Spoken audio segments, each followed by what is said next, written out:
Sarath sir, അടുത്ത പാട്ടിലേക്ക് പോകുന്നതിന് മുന്നേ നമ്മളെ പ്രേക്ഷകർക്ക് വേണ്ടിട്ട് നമുക്കൊരു പാട്ട് ഷാൻസറിന്റെ പാട്ട് തന്നെ പാടും. തീർച്ചയായിട്ടും. Well set. ഷാനിന് പ്രത്യേക പ്രശംസ അർഹിക്കുന്നു. കാര്യം അത് ഞാൻ പാടണമെന്ന് വിചാരിച്ചിരുന്നത്, അത് കൃത്യമായിട്ട് പറയും. അത് ശ്യാമസംഗീതം റൗണ്ടിൽ അടുത്തതായി പാടാൻ വരുന്നത് ശരത്. ഞാൻ വരത്തില്ല, എന്നെ ശ്യാം സാർ വിളിക്കണം. തമ്പി ശരത്ത് ശരത്ത് മോനെ ഒന്ന് പാടയ്യ. അപ്പൊ നിങ്ങൾക്ക് വേണ്ടിയിട്ടുള്ള സ്പെഷ്യൽ ഡെഡിക്കേഷൻ ആണ് ശരത് സാറിന്റെ വക. ചില നാണയം ചെറുചുംബനം കുരിശേറ്റിയൂതാ ഗുരുദേവനെയും. ചില നാണയം ചെറുചുംബനം കുരിശേറ്റിയൂതാ ഗുരുദേവനെയും.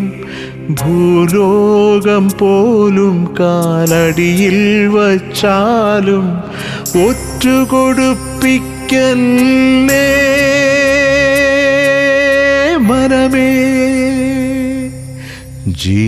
ജീവിതമാം കാൽവരിയിൽ മരകുരിശുകൾ ചുമന്നിടുന്നിവരെന്നെന്നും. അപ്പവും വീഞ്ഞുമായി നിൻ മാംസവും ചോരയും നീ ഞങ്ങൾക്കു പങ്കുവച്ചില്ലേ.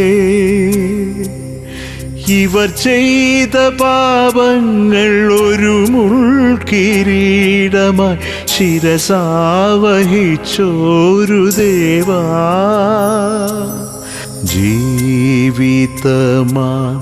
കാൽവരിയിൽ മരകുരിശുകൾ ചുമന്നിടുന്നിവരെന്നെന്നും.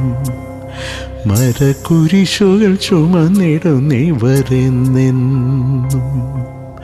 മരകുരിശുകൾ ചുമന്നിടുന്നിവരെന്നെന്നും. Wonderful composition. പിന്നെ ഇത് ലിറിക്സ് നമുക്ക് പറയാതിരിക്കാൻ വയ്യ. വിശ്വേട്ടനാണ്. പാറു ഈ ശിഷ്യന്മാരിൽ ഒരാൾ ഒറ്റുകൊടുത്തതാണ് ജീസസ് ക്രൈസ്റ്റ് എന്ന് പറഞ്ഞാൽ യേശു ക്രിസ്തുവിനെ. അത് എന്ത് മനോഹരമായിട്ടാണ് അദ്ദേഹം, അത് കുറേ ഉണ്ട്. കാര്യം പല ലെവലിൽ അദ്ദേഹത്തിൻ്റെ ശിഷ്യനെ കൊണ്ട് സ്വാധീനിച്ചാണ് ഇത്രയും മഹാനായ ഒരു ഗുരുവിനെ കാണിച്ചു കൊടുക്കണമെങ്കിൽ അത് അദ്ദേഹത്തിൻ്റെ ക്യാരക്ടർ അങ്ങനെ ആയിരിക്കണം. പിന്നെ പ്രലോഭനങ്ങളിൽ വീഴാത്ത ആരുമില്ലല്ലോ. പക്ഷെ അദ്ദേഹം എഴുതിയേക്കുന്നത് വളരെ കുറച്ചേ ഉള്ളൂ. ചില നാണയം ചെറുചുംബനം കുരിശേറ്റി യൂദാ ഗുരുദേവനെയും. അതിലുണ്ടല്ല. വളവളാന്ന് കഥ പറയേണ്ട കാര്യമില്ല. അതാണ് ഒരു ആ ലിറിസിസ്റ്റിൻ്റെ ഒരു ഗുണവും. പിന്നെ അതിന് അതിമനോഹരമായ ഒരു സംഗീതം നൽകിയ ശ്യാം സാർ. രണ്ടുപേർക്കും പിന്നെ ഇത് പാടിയ ആ മഹാഗായകനും ഞങ്ങളുടെ എല്ലാവരുടെയും വക പ്രണാമം. വേറൊന്നുമില്ല. Thank you Sarath sir. Thank U.